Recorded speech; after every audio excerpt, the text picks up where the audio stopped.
I'm Robin Moreno for Howdini.com. If you're looking to buy a home, your first question is likely to be, what can I afford?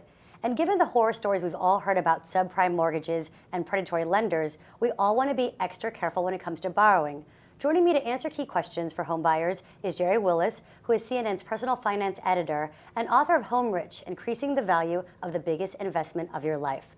Welcome, Gerri. Hi, Robin. Great to see you. First off, how can I figure out how much house I can actually afford? You know, it's not that hard. You really only want to spend a third of your income, your gross income, that's before taxes, on housing. But it's not just the mortgage you have to worry about. It's also insurance, it's the cost of maintenance, and it's cost of taxes. So that's a very big bill at the end of the day. You really need to sit down, do the calculation, make sure you've got the numbers right. Okay, so now I'm looking over my numbers, and you know what? I'm in good shape. I actually have more than the 10 to 20% that I need to put down. Should I go ahead and put that down?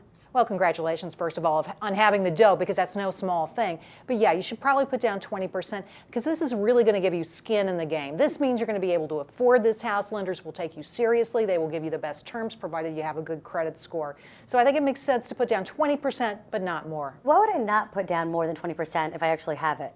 Well, okay, think about it. If you're buying a new house, and maybe you're doing it for the first time, you're going to find that you have other costs that you didn't expect. I can't tell you how many first-time home buyers have come to me and said, oh my goodness, the furnace went in the first month, I had to repair the roof. You know, it's happened to me. So you want to be sure that you have a lot of money on hand, or some money on hand, when you get that new house, in case the worst happens and you really have to put some money out for a fix, some kind of improvement.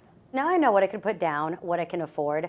What are some tips for accessing the housing market in my area?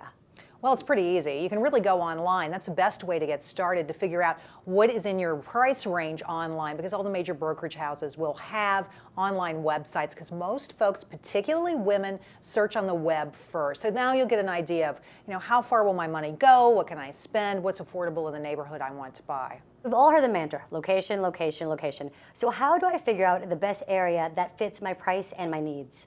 Well, a lot of people already have one neighborhood in mind, but if you don't, and you're a little flexible on where you're going to look, you want to check out the basic services in an area.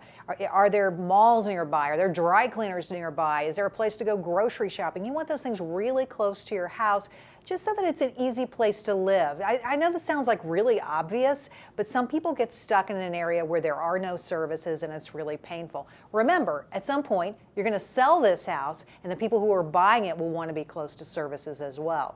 What if I wanted to sort of get in an area that's up and coming? Do you recommend that, or again, it's all about the services? You know, in this market, you don't have to worry about that, because guess what? Houses are on sale, and houses are even on sale in very good neighborhoods. At this point, you don't have to go to an emerging neighborhood and take the risk that it's not going to become popular, that it's not going to catch on.